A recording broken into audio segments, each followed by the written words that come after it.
या मुंबईपर्यंत पोहोचल्या पाहिजे. प्लीज वेलकम आदरणीय सीमाताई पाटील.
धन्यवाद.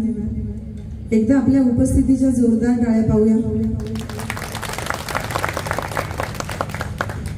आज आपण सगळेच जण जमलोय या ठिकाणी भारतीय इतिहासातील या थोर महापुरुषांच्या संयुक्त जयंती निमित्त. आज आपल्या नारायणगावमध्ये खऱ्या अर्थाने हे कलेचं माहेरघर, तमाशाची पंढरी आणि या शिवजन्मभूमीत आम्हा सर्व कलावंतांना ही संधी उपलब्ध करून दिल्याबद्दल मी आपल्या सर्व समितीचा आभार मानते.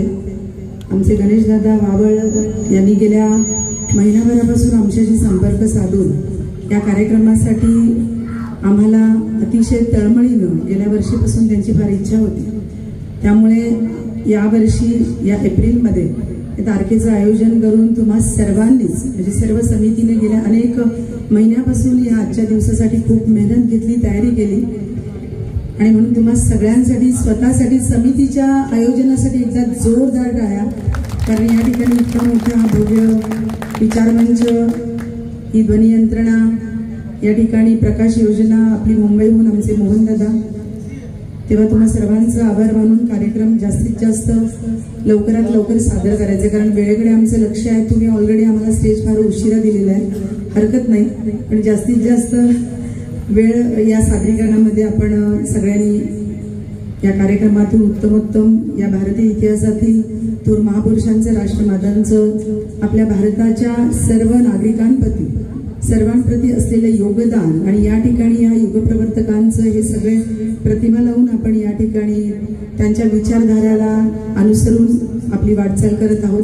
त्यामुळे तुम्हा सर्वांना या सर्व महापुरुषांच्या जयंतीच्या खूप खूप साऱ्या मंगल कामना देऊन कार्यक्रमाला सुरुवात. सीमाताई, खरं आजचा हा कार्यक्रम आपण इथे करतोय दादा. हो दादा, अतिशय आनंद व्यक्त करतोय. जरा मध्ये डिस्टर्ब करून जरा ऐकायचं तर ऐकून घ्या. इतका आनंद आहे. त्याचं कारण असं आहे की या देशाला स्वराज्य निर्माण करून देणार आहे. स्वराज्य निर्माते त्यांची जन्मभूमी अर्थात शिवनेरी किल्ला, छत्रपती शिवाजी महाराजांचा हा जन्मस्थान आणि त्या छत्रपती शिवाजी महाराजांचं जन्मस्थान हे बुद्धाच्या लेण्याच्या मागचं असावं. आणि हे सगळं योगायोग आहे. परंतु जो काही हा देश बुद्धाचा आहे, छत्रपती शिवाजी महाराजांना वंदन करून, बुद्धाला वंदन करून, महामानव परंतु डॉक्टर बाबासाहेब आंबेडकरांना वंदन करून कार्यक्रमाला आम्ही सुरुवात करतो. सीमाताई, आपण सुरुवात करूया. समाजाचे ज्येष्ठ कवी आदरणीय दत्तात्रय पवार यांचे हे पहिलं गीत आपल्यासाठी सादर करते.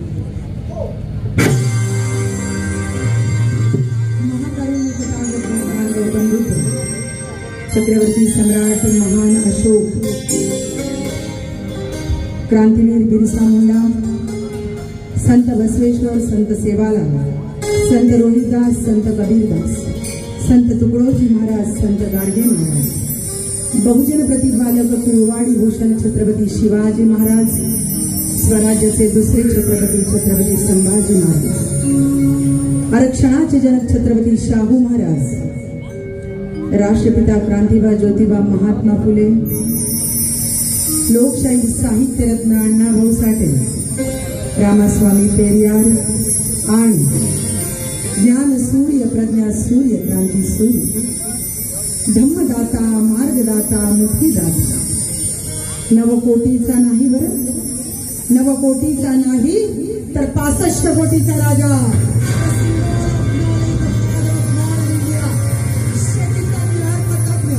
धर्मशास्त्रज्ञ, मानववंशशास्त्रज्ञ, समाजशास्त्रज्ञ, राज्यशास्त्रज्ञ, कामगारांचा नेता, शिक्षणाचा मानेरू, स्त्री उद्धारक, कायदे पंडित, संसदपटू, संविधान निर्माता, भारत भाग्यविधाता डॉक्टर बाबासाहेब भीमराव रामजी आंबेडकर अशा या महापरिवर्तनवादी महामानवांच्या चरणी तुम्ही आम्ही सर्व भारतीयांनी सदैव नतमस्तक झालं पाहिजे. कवी दामोदर मोरे मुंबई कल्याण यांचे हे शब्द की शिवराय आणि भीमराय हे भारतीय संस्कृतीचे 2 महान आहेत. पराक्रम हे शिवरायांच्या व्यक्तिमत्वाचे सौंदर्य होते तर प्रज्ञा ही विश्वरत्न डॉक्टर बाबासाहेब आंबेडकरांच्या व्यक्तिमत्वाचे सौंदर्य. शिवरायांची तलवार ही तेजस्वी होती तर डॉक्टर बाबासाहेब आंबेडकरांची लेखणी ही लाखात लेखणी. दोन्हीही धारदार होत्या. कशा होत्या? दोन्हीही धारदार होत्या. शिवरायांच्या तळपत्या तलवारीनं स्वराज्य खेचून आणलं. शिवरायांच्या तळपत्या तलवारीनं स्वराज्य खेचून आणलं आणि त्याच स्वराज्याचं रक्षण करणारं भारतीय संविधान विश्वरत्न परमपूज्य डॉक्टर बाबासाहेब आंबेडकरांनी निर्माण केलं. या महाराष्ट्राचे ज्येष्ठ कवी आदरणीय प्रतापसिंग बोधडे दादांनी लिहून ठेवले की 2च राजे इथे गाजले कोकण पुण्यभूमीवर, एक त्या रायगडावर, एक चबदार तळ. दोघांच्याही आजोबांचं नाव मालोजी आहे. यासाठी तुम्हा सर्वांना आधी इतिहास वाचावा लागेल. पहा अहो, दोघांच्याही आजोबांचं नाव मालोजी. एक शहाजी मालोजी, एक रामजी मालोजी. दोघांचेही वडील सुभेदार. एक शहाजी सुभेदार, एक रामजी सुभेदार. अहो, एकाच्या मुलांना हाती घेतली तलवार आणि एकाच्या मुलांना हाती घेतली लेखणी आणि झाला या देशाचा शिल्पकार डॉक्टर B.R. आणि म्हणूनच अशा या महापरिवर्तनवादी महामानवांच्या चरणी विनम्र अभिवादन करते आणि हा मानाचा मुजरा करते. हा मानाचा मुजरा करते.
शब्दाकडे लक्ष द्यायचं. खास करून माझ्या माता भगिनी, तुकोबांमुळे शिवबाने स्वराज्य गाठले. जगद्गुरु संत तुकोबारायांमुळे शिवबाने स्वराज्य गाठले. प्रेरणेने शिवबाच्या फुलेंनी ज्ञान वाटले.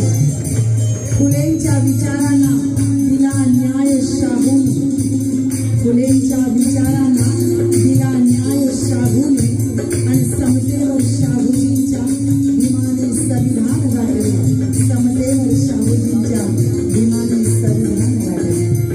आणि म्हणून डॉक्टर बाबासाहेब आंबेडकरांनी तुम्हा सर्व भारतवासियांना एक मोलाचा महामंत्र दिला होता. काय सांगितलं होतं की जो इतिहास विसरतो तो इतिहास कधीच घडवू शकत नाही आणि जो इतिहास घडवतो तो इतिहास कधीच विसरू शकत नाही. हा एक इतिहास आहे. निरक्षर मावळ्यांचा सुवर्ण इतिहास लिहून ठेवला होता शिवछत्रपती शिवाजी महाराजांनी. आज महाराष्ट्र पाहुणला होता निश्चित निर्जीव निराश गाणी आल्यासारखा. नौका शिवधर्माचा अभिमान, ही नौका स्वराज्याचा स्वाभिमान. आणि अशा वेळेला लाख लाख पिकांचा कडकडाट झाला अगदी सह्याद्रीच्या दऱ्यापर्यंत. आणि मग स्वराज्याच्या रक्षणासाठी छत्रपती शिवाजी महाराज यांनी हाती तलवार घेतली. ही काळाची गरज होती. आणि याच भारत देशातील विषमता दूर करण्यासाठी बाबासाहेब आंबेडकरांनी हाती लेखणी घेतली. ही देखील काळाचीच गरज होती. आणि म्हणूनच आम्हाला दोघेही वंदनीय आहेत. तलवार की वार से कटकट के गिरते गए दुश्मन, कलम की मार से घुट घुट के मरते गए दुश्मन. शिवा ने शमशेर उठा के सारे जालिमों को मार दिया. शिवा ने शमशेर उठा के सारे जालिमों को मार दिया. तो कलम चलाकर मेरे भीमा ने सारे जुल्म को ही मिटा दिया. सारे जुल्म को ही मिटा दिया.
शिक्षण हे वाघिणीचे दूध आहे. शिक्षण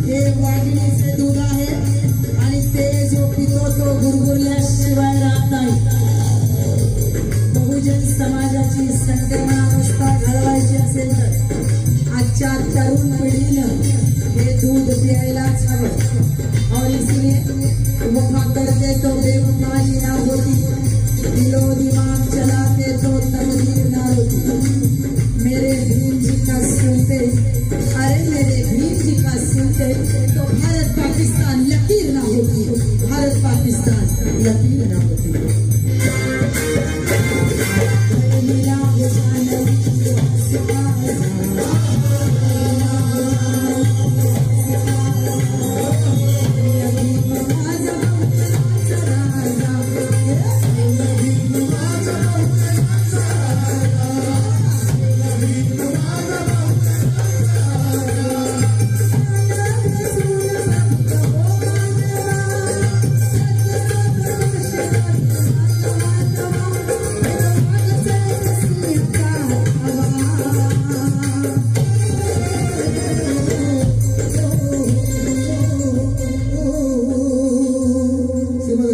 बोला दादा. नारायणगाव मध्ये काहीतरी असं धडकन होत होतं. एखादा शायरी होते छान.